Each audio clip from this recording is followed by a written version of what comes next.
ঈদ এলে বাংলাদেশের সিনেমা পাড়া যেন এক মহা উৎসবের রাজ্যে পরিণত হয়। রাস্তাঘাট, শপিং মল, সোশ্যাল মিডিয়া, চারপাশে একটাই হাওয়া। কে এগিয়ে থাকবে আর কার ছবি করবে বাজিমাত। আর ঠিক সেই মুহূর্ত থেকে দেশের সিনেমা হলগুলো হয়ে ওঠে এক একটা প্রাণময় মিলন মেলা। সিঙ্গেল স্ক্রিনের পুরনো চেয়ার থেকে মাল্টিপ্লেক্সের ঝকঝকে সিট, সবখানে বাঁচিতে থাকে নতুন সিনেমার জয়ধ্বনি। শাকিব খানের বরবাদ এই ঈদে যা করেছে তা এক কথায় অবিশ্বাস্য। 25 দিনে 62,58,00,000 টাকার টিকিট বিক্রি সিনেমা পাড়ায় এজন্য এক রেকর্ডের উৎসব। হল ভর্তি দর্শক, ঘন্টার পর ঘন্টা আগাম শোয়ের লাইনে দাঁড়িয়ে থাকা মানুষ, এমন দৃশ্য নাকি ঢাকায় সিনেমা এলো অনেকদিন পর। কিন্তু এই কাহিনী শুধু শাকিবের একার নয়। দাগির আফরান নিশো এবারের ঈদে ছবি দিয়ে 7,60,00,000 টাকা আয় করে তাক লাগিয়ে দিয়েছেন। আর জঙ্গলি সিয়াম আহমেদ যেন নিঃশব্দে এগিয়ে গিয়ে 4,05,00,000 টাকা তুলে ফেলেছেন। মোশাররফ করিমের চক্কর 302ও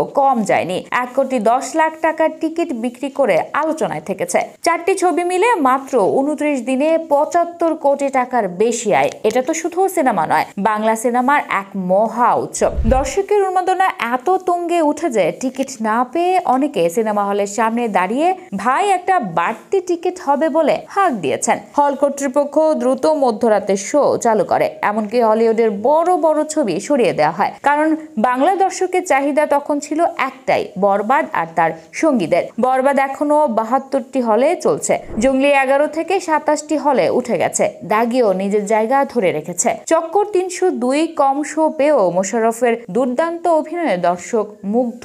প্রযোজক শাহরিন আক্তার বলেন, এই সাফল্য শুধু আমাদের না, বাংলা সিনেমার। বরবাদ একা ছবি নয়, মানুষের ভালোবাসার বহিঃপ্রকাশ। 15 কোটি বাজেটের এই ছবি IMDb'র জনপ্রিয় সিনেমার তালিকায় ঠাঁই করে নিয়েছে।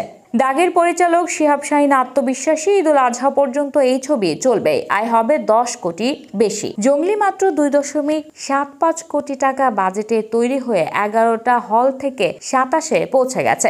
এ যেন আচমকা জনপ্রিয়তার ঢেউ।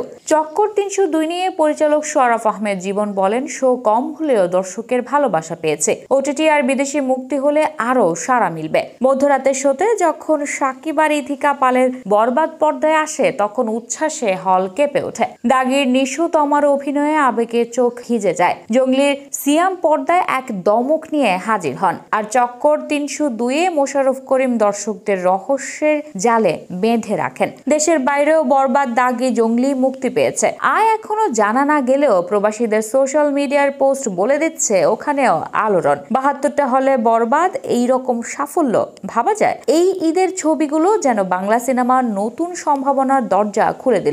হল মালিক থেকে প্রযোজক সবার মুখে হাসি। কেউ কেউ বলছেন বরবাদ 100 কোটির ঘরে পৌঁছবে, দাগি আরো হল পাবে। জঙ্গলি নবীন তারকাদের ভিড়ে নিজের অবস্থান পাকাপোক্ত করলো। আর চক্কর 302 OTT-তে নতুন দর্শক টানবে। ঈদের এই সিনেমা উৎসব দেখিয়ে দিল, এবারের ঈদের ছবি প্রমাণ করে বাংলা ছবি বাঁচে, বাংলা ছবি রাজত্ব করতে পারে। দর্শকের ভালোবাসায় পর্দা জ্বলজ্বল করে। তবে এই রোমাঞ্চের গল্প এখানেই শেষ নয়, বরং বলা যায় বাংলা সিনেমার আসল উত্থান এখন শুরু।